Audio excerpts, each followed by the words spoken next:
Hello and welcome to light of love मेरे सारे Bihar civil code के साथियों। लगातार आप सबके कमेंट्स आ रहे थे कि सर एग्जाम का लेकर क्या हो रहा है, और इससे भी अच्छा ये लगा कि आप में से बहुत सारे साथी, भाई बहन, दोस्त हमेशा ये पूछ रहे कि सर आप हैं कहाँ, इतने दिन से आपकी कोई अपडेट नहीं आ रही है। करीब हफ्ते दिन से मैं गायब था, और आप लोगों ने पूछा कि आप सकुशल हो कि नहीं। तो मुझे ये समझ में आया कि सबसे अच्छी बात यह है कि सिर्फ ये गिव एंड टेक का रिश्ता नहीं है या सिर्फ नोटिफिकेशन का नहीं। आप में से बहुत सारे साथी जो हैं ये भी पूछते हैं कि हम कहाँ पे हैं, कैसे हैं, सकुशल है कि नहीं। ये जानकर बहुत अच्छा लगा। और हाँ, मैं बिल्कुल सही हूँ, अच्छा हूँ। कुछ ट्रेनिंग और कुछ चीज़ों की वजह से मैं व्यस्त था, और साथ ही सिविल कोड को लेकर कुछ कंफर्म नहीं आ रहा था, जिसकी वजह से मुझे लगा कि सिर्फ आकर के वीडियो बनाना और आपका टाइम वेस्ट करना कोई मतलब नहीं बनता है। फिलहाल आज आया हूं तो आप लोगों के लिए कुछ सक्षम जानकारियां हैं, लेकिन इससे पहले एक बार फिर से डिक्लेमर, कोई भी नोटिफिकेशन, कोई भी वेबसाइट, कोई भी फर्जी लिंक क्लिक ना करें, क्योंकि बिहार सिविल कोड की भर्ती का रिपोर्ट आपको या तो वेबसाइट पे मिलेगा या कोई सक्षम अधिकारी या कोई ऐसा जो सिस्टम के अंदर है वो आपको बता पाएगा, ऐसे कोई नहीं बता पाएगा। इसलिए आप लोग ऐसा किसी लिंक को क्लिक करके फिजूल का अपने आप को बदनाम ना कराएं या किसी समस्या में ना फंसें। अब आ जाते हैं बिहार सिविल कोड का एग्जाम का क्या हो रहा है, क्या नहीं हो रहा है। इन सारे पहले पर आपको एक ब्रीफ जानकारी दो। जो मुझे जानकारी मिली है ये थोड़ा सा आपको कुछ लोगों के लिए निराशा दे सकती है और कुछ लोगों को जो है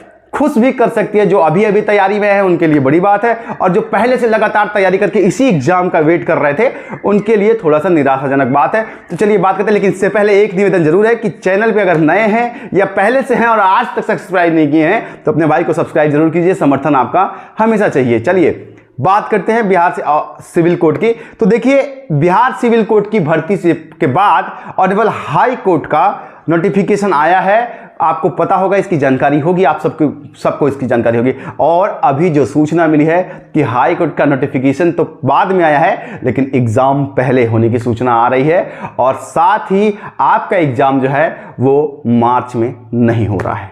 जी हाँ मेरे साथियों, आप अब इसको आप निगेटिव ले सकते हैं, और मुझे पता है कि बहुत सारे लोग निगेटिव लेंगे, लेकिन निगेटिव लोगे ना तो फेल हो जाओगे। इसको पॉजिटिव लीजिए, क्योंकि 7,500 की भर्ती है, आपको 1 महीना और मिल रहा है पढ़ने के लिए, तो और चाप दीजिए, क्योंकि कंपटीशन में कोई किसी का सगा होता नहीं है। तो अब आपके पास सिलेबस को कवर करने का और लंबा टाइम है, और ज्यादा पढ़ सकते हैं। अब या तो आप निराश हो जाइए या फिर आप सिलेबस को कवर कर लीजिए, क्योंकि इस बार आपको पता है कि कंप्यूटर भी 10 नंबर का आ रहा है आपके मेंस में, और साथ ही आप ये भी समझिए कि अंग्रेजी, हिंदी, गणित के सब्जेक्ट की मार्क आपको पता है कि इस बार, हालांकि मैं एक बात बता सकता हूं, बहुत सारे लोग ये कह रहे थे कि पेपर आप जाके पिछली 2016 का पेपर देख लीजिए। पेपर का लेवल बहुत हाई नहीं होता, लेकिन कंपटीशन में इतने बच्चे बैठ जाते हैं, इतने लोग आ जाते हैं। प्यून में तो 8 लाख से ऊपर लोग हैं, तो कितने लोग आ जाते हैं, जिसकी वजह से आपका एग्जाम जो है उसमें मेरिट काफी हाई चली जाती है।